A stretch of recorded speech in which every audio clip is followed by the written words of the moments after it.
Okay, so I think it's important not to forget that 47 years ago, it was your family that was overthrown. It was your father that was overthrown. There was a reason for that, and I wonder how you sort of talk about that right now, how you think about that right now.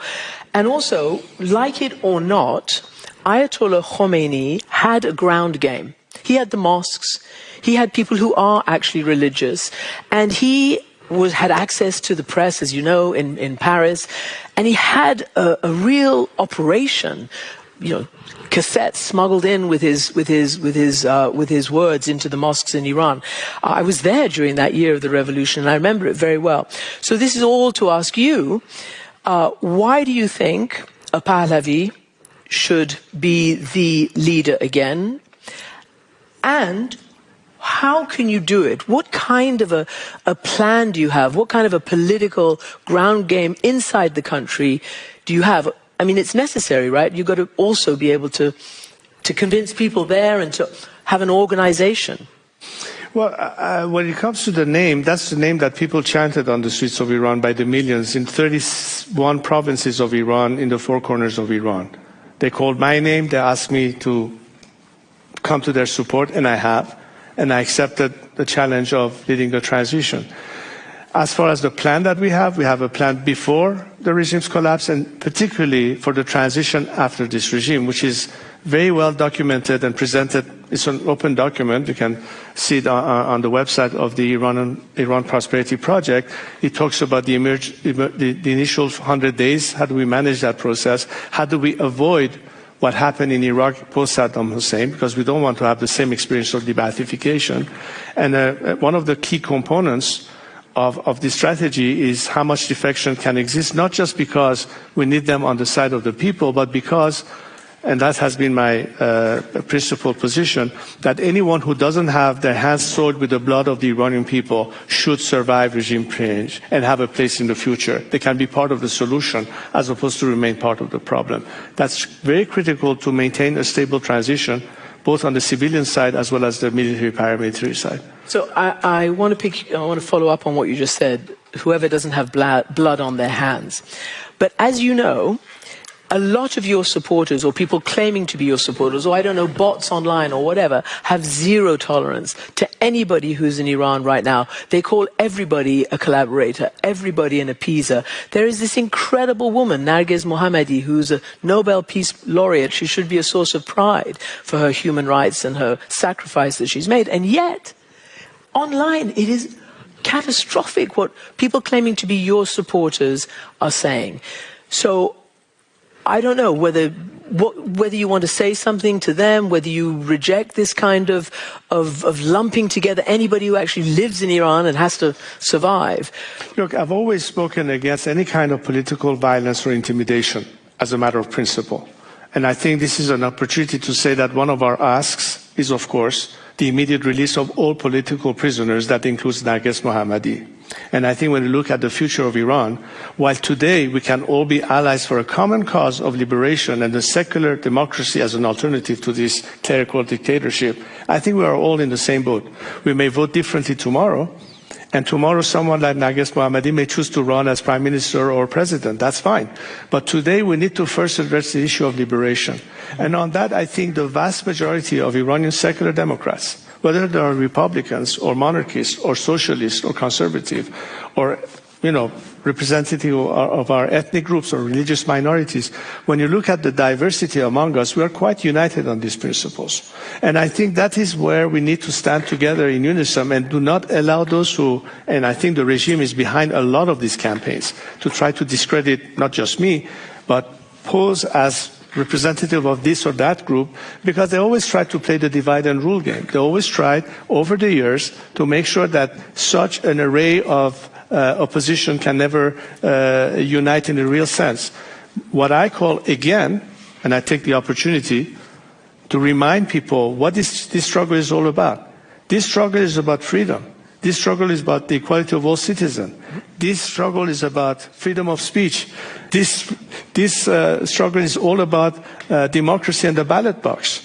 And we can certainly compete in the future But today is a time to make sure that we don't have that ballot box through which we can determine who has what level of support or who can be able to do this and that. We need to get there first. So remind ourselves, we're reminding everybody, our cause is for everyone to fit under this tent. And this tent could be as wide as it can get, so long as we can agree on at least, this is what I'm calling for, on at least 4 key principles.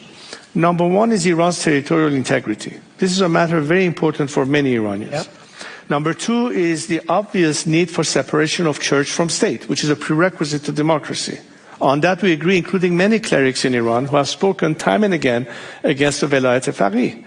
They don't believe that religion has a place in politics, and they know how much damage was done to the faith as a result of this regime. So just we know that is the guiding principle of the Islamic Republic. The supreme leader represents And we had God. many clerics from the beginning who were ostracized by the regime. Today we have one of the leading clerics in Iran, Maulavi Abdul Hamid, a Sunni cleric who has spoken against this regime and believes, in fact, as a clergyman, in the separation of church from state. So it's an established fact within the Iranian people. Number 3 is equality of all citizens under the law and individual liberties.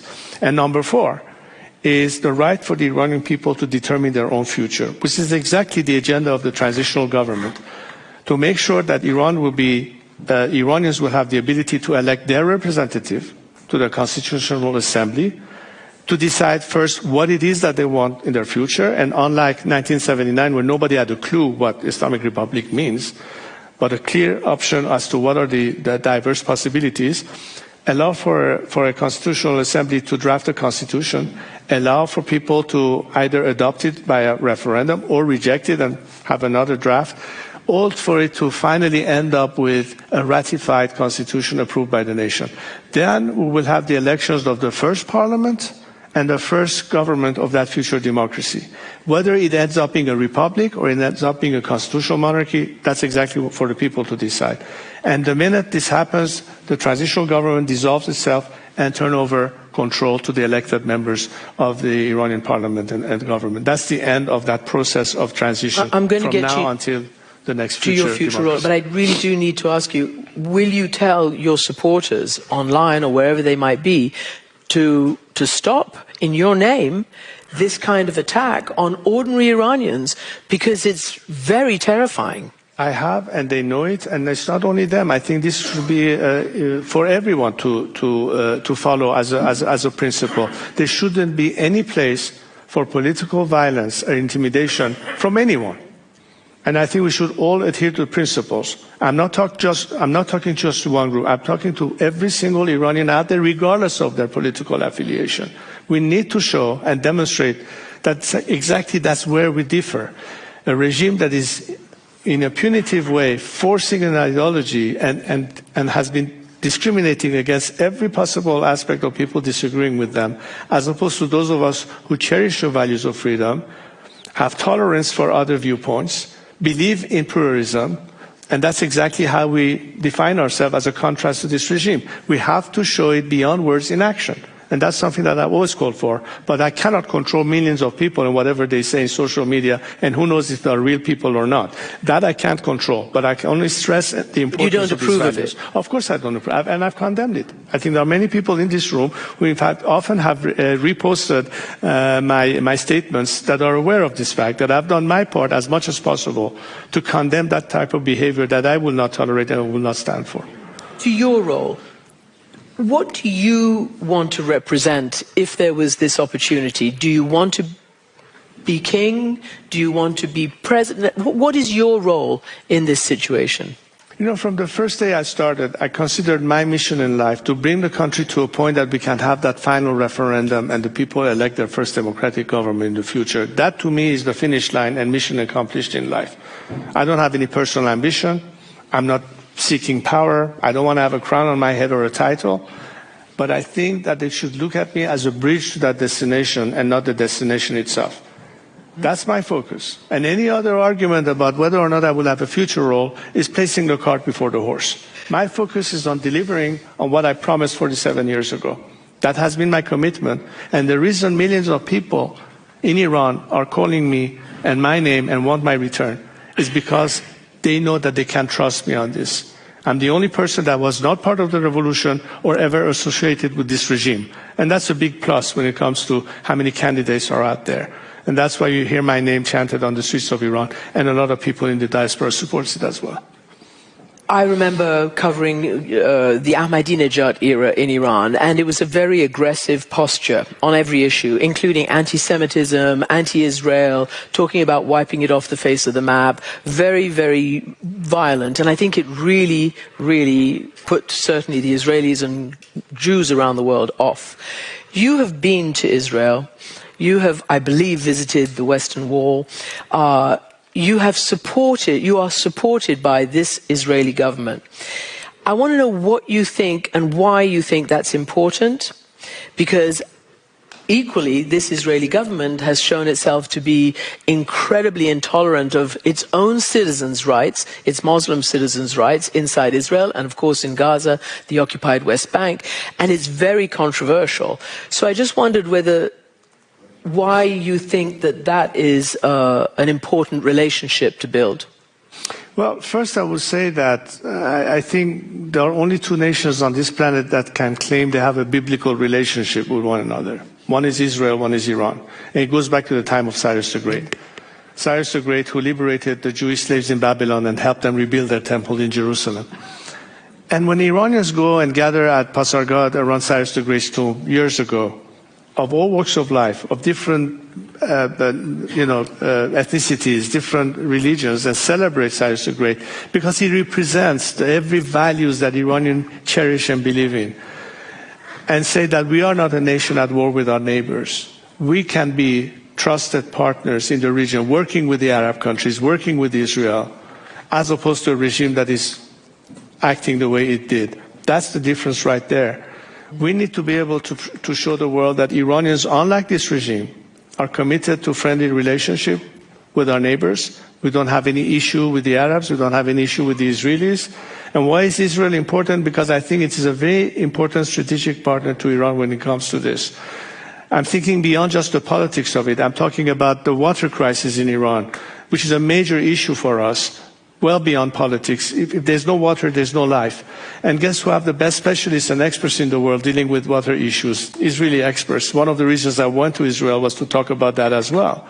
And there are so many ways that we can engage and partner with them, helping us in that area, as opposed to a regime that says, no, they don't even have the right to exist. That's the difference. So it's not necessarily focusing only on one country. It's a regional thing, but most importantly, from the prism, whether it's Europe or the United States, why can't we, as people of that region, be the ones working together to bring about stability without having to depend on an armada of U.S. aircraft carriers to maintain stability and peace in the region?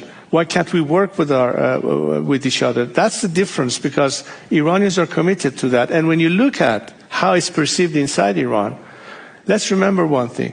The regime has been the one financing its proxies, Hezbollah, Hamas. When they got over $200 billion a few years ago, that was spent not on, Iranians that are starving on the streets, but to, in fact, empower these proxies that led perhaps to October 7th. And when people for years have been chanting in Iran, neither Gaza nor Lebanon, my life will be sacrificed for Iran, that means what? That means not Hamas, not Hezbollah, and in that sense, it's a very clear demarcation from this regime. This is not me saying it. This is people chanting it for years to come. Before the mass uprising, after the mass uprising. That's part of the national psyche. Today, in every demonstration we see in the diaspora, you see that it's the Iranian national flag. A lot of time we see the Israeli flag and the respective flag of the country where they live. Tomorrow in the rally, you'll probably see a lot of German flags, as we saw Australian flag in Australia, as we saw the Canadian flag in Toronto and Montreal, or the American flag in LA, showing that Iranians are respective universally of any peace-loving nations. They are respective of their host country. That's the difference between us and this regime that basically so antagonistic. I think that's basically the spirit of our movement that is demonstrated by the will and resolve of Iranians that say, we are not this regime, we are not warmongers, we want to be the peacemakers.